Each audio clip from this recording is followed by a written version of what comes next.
بسم الله. اليوم ساعدنا اليقطين ان شاء الله. هسه اول شي راح نبدي افتح اليقطين، اوريكم شلون راح افتح اليقطين. هذا تشوفون يعني راح نسويها في اكلة حلوة.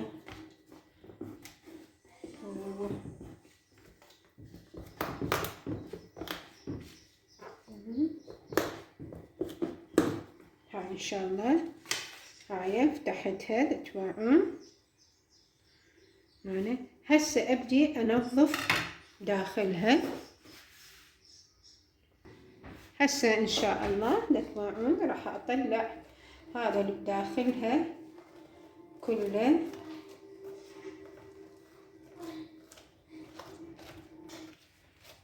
زين هذا الحب. طبعا اليقطين كلش مفيد للجسم، يعني يعتبر صيدلية كاملة. هسه تشوفون شلون هذا.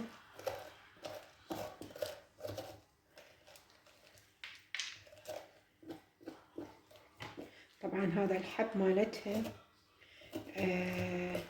طلعونه ويبسونه على الشمس ويحمصونه على النار. بعد ما يتيبس طبعا يملحونه مي وملح، وبعدين يحمصونه. وكل الزين همينه هاي البذور مالته اللي هو احنا نسميها حب. يعني كلش انظفها، يعني هذا بطنها بعده.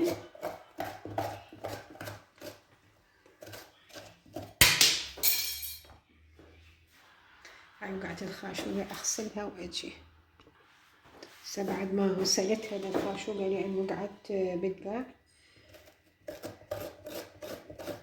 زين، لان هذا شوية الداخل مالتها اكو مثل الخيوط، فهذه باعون شلون عباكم متشلبة. فأريد أطلعها كلها باعون كلها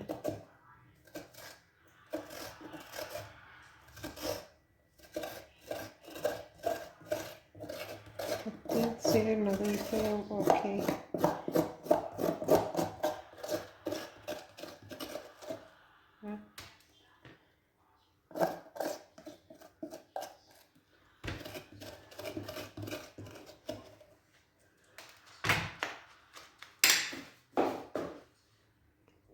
هسه ان شاء الله بعد ما نظفتها كل زين تشوفون شلون نظفتها، والقبق مالتها همينه تشوفون شلون. هسه نبدي ان شاء الله نسوي غير شي. هسه ان شاء الله تشوفون هاي المواد كلها انا راح اثرمها. عندي الفلفل، عندي بصل بصلاية وحدة، عندي باذنجانية وحدة، وعندي شوندر واحد، وعندي شجراية، وعندي بروكلي، وعندي بعض السنون مال الثوم. وهنا عندي في جزر وبزاية، وهنا عندي علبة الذرة. راح اثرمهن كلهن انا على مود الفيديو لا يطول، فراح اثرمهن واوريكم ان شاء الله. هسه حبايبي بعد ما ثرمته كله تتباعون هنا عندي هذا الشجر والباذنجان والبصل والفلفله كل واحد على وحده. وهنا عندي البروكلي، وعندي هنا هاي الثوم، وهنا الشوندر، وهنا عندي شوف قليل من لوز، وعندي هنا كازو، وهنا مثل ما قلت لكم هنا ذرة، وهنا الجزر والبازاليا. فأني هسه إن شاء الله بعد ما كملت ثرمو هذه هسه راح نتجه للطباخ ونشوف ايش راح نسوي. هسه أنا إن شاء الله قبل لا أبدي أقلي المواد هنيكا مثل عندي هنا ورق زبدة، وهنا عندنا سيليفون زين عندنا. فهنا خليت الطينة مالتي الحلوة وإجيت ايش راح أسوي؟ راح أجي أسوي شغلة اللي هي شنو؟ أبدي أدهن داخل الطينة وخارجها زيت، دهن، أي مادة، زين زيت الزيتون، أي شيء زين. عيني فأني دا أدهنها زين هاي داخلها من كل جهة.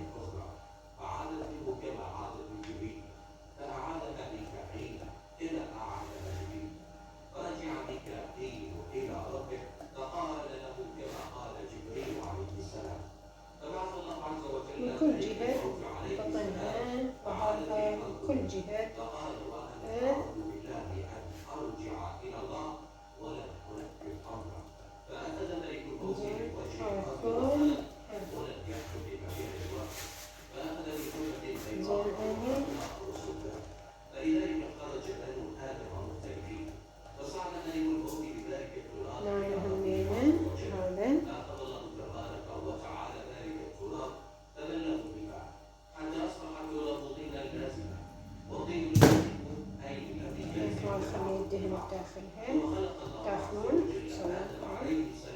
هسه ورا ما دهنتها كلها أخلي الملح داخلها.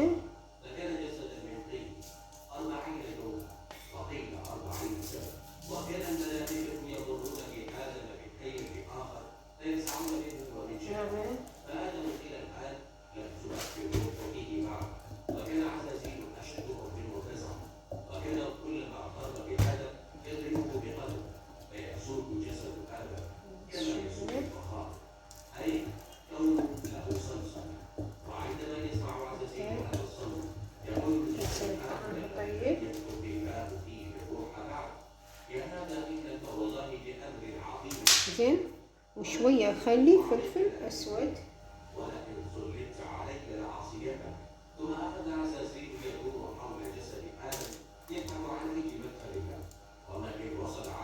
امسحها من بالفرشة.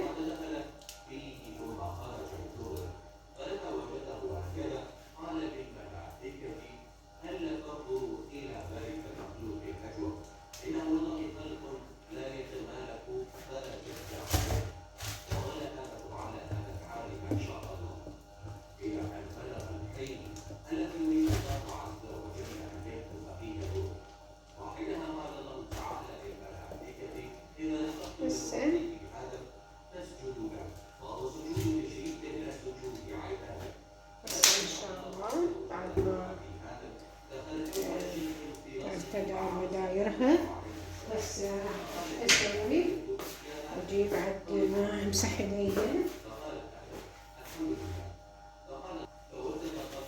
بس أمسح يدي بالدهن.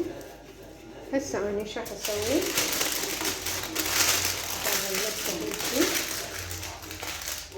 وراح أخليها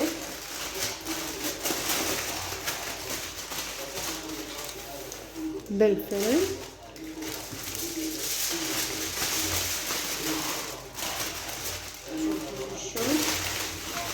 وراح أخليها هسه بالفرن على درجة 200.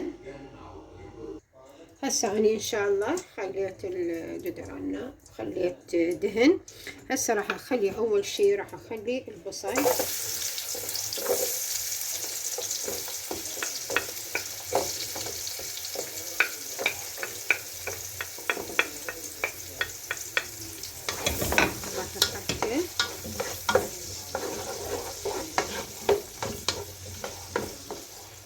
يستوي بس يحمس وأوريكم إياه. هسه إن شاء الله بعد ما تشوفون شوية البصل ذبل راح اخلي الفلفل بالسرعة اخليهم، همين اخليه شوي يستوي واوريكم. هسه ان شاء الله راح اخلي الباذنجان والشجر اثنيناتهم سوية.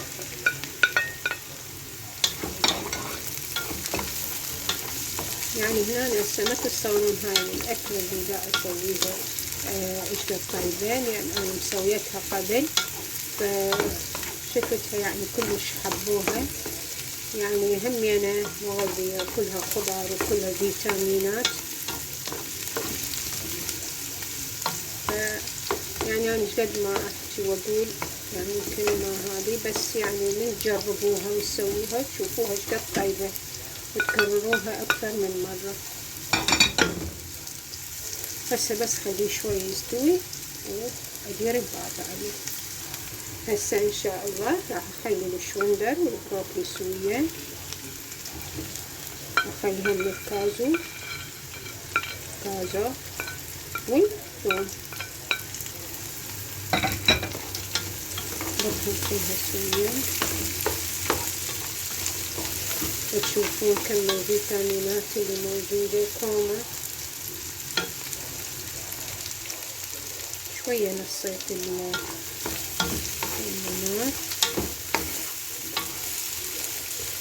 لأن هي هم راح تستوي من جديد بداخل اليقطين. يعني أنا اليقطين ما راح يعني هي صحيح راح أخليها ساعتين، بس مو بنص الوقت ما يستوي هذا، بنص الوقت هم أطلعها. هسه أنا إن شاء الله خليت البازاليا والجزر همينة. طبعا نسيت أوريكم، رأسا جيت وخليتها، فهسه أخلطهم كلهم سوية لتشوفون كم الفوائد اللي موجودة.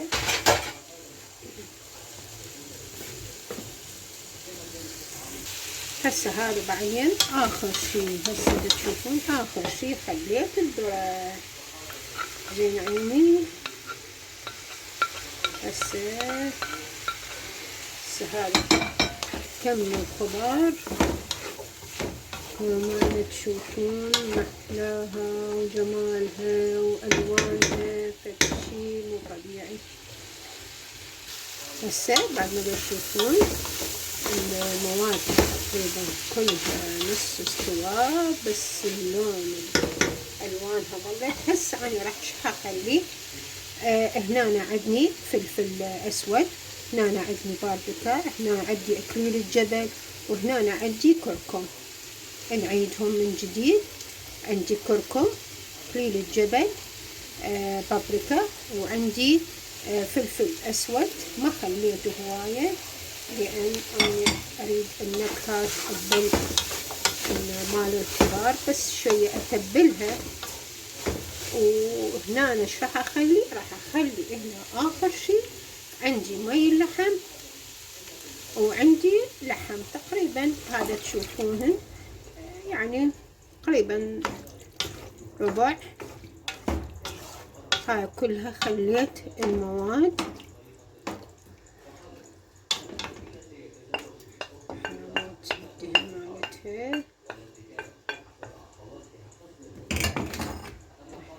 الطباخ شوية حتى تستوي أكثر.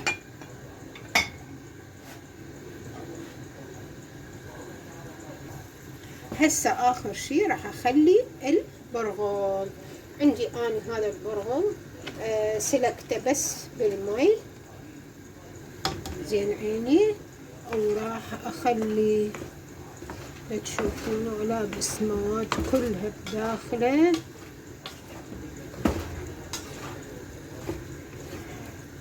وتركه شوية يهدى على نار ناصية.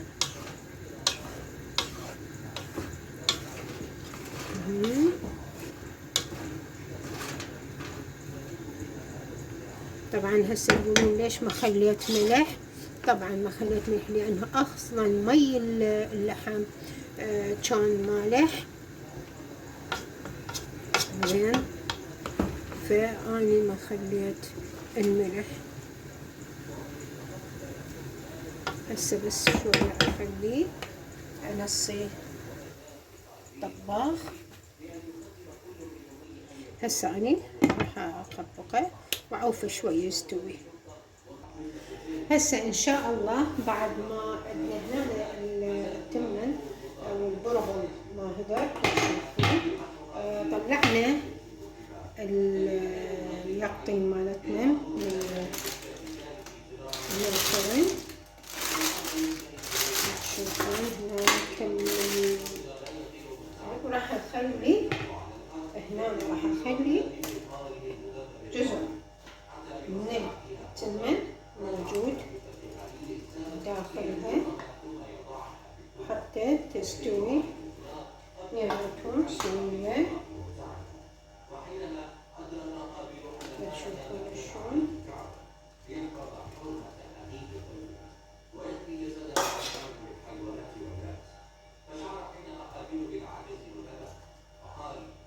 يعني شقد ما تكفي راح أخلي، والباقي راح أخليه على كيفه يهدر. طبعا شوف حال ما أقدر أهزمه بدي، فأنا أحطه هيك شوية.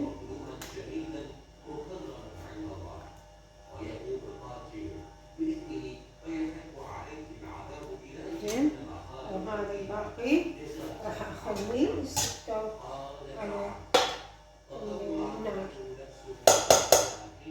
بس أجيب خاشوقة.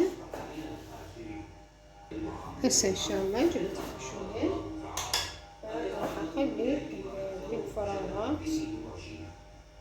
هسه بعد أشوف الملت فماكو داعي بعد. هسه أغلقها وأرجعها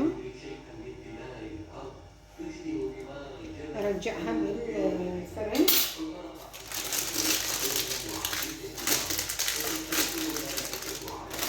يعني هي صار لها تقريبا صار لها يعني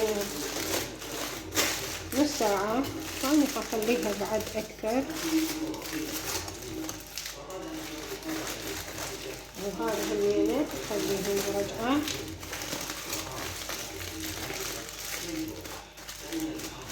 على النار. إن شاء الله نشوفكم يستوون. وهسه إن شاء الله طبعا أنا طلعتها من الفرن. تشوفون لي كلش حارة، فحبيت أوريكم إياها شلون ياكل. حيطلع هنا العسل اللي ذابته. فأني هسه شو أسوي؟ هنا حطيت المتبقي مال التمن.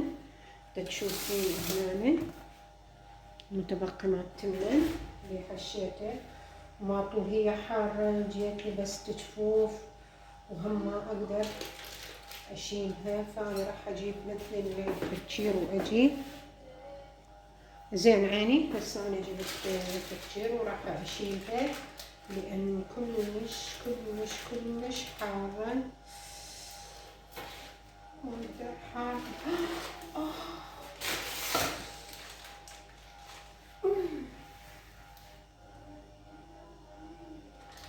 طبعا هذه نشيلها. وهذه إن شاء الله وصفتنا تشوفونها محلاها وجمالها في الشيء. هذا الطبق راح أشيله لأن حارة، تصمت حارة. وهاي راح أفتحها.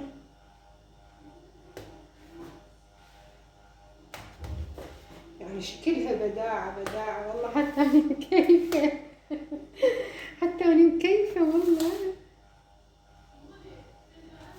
تمام.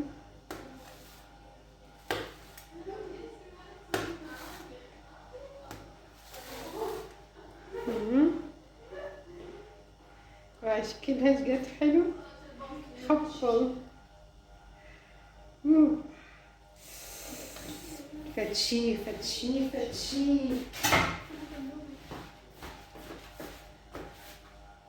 هسه دنباوع شكل هالبداعي، فدورة بداعة. والطعم طبعا أنا ذقته للتمن، الطعم مالته هم فد شي. ولا تنسوني باللايك والشير، فعلوا الجرس يوصلكم إن شاء الله كل جديد.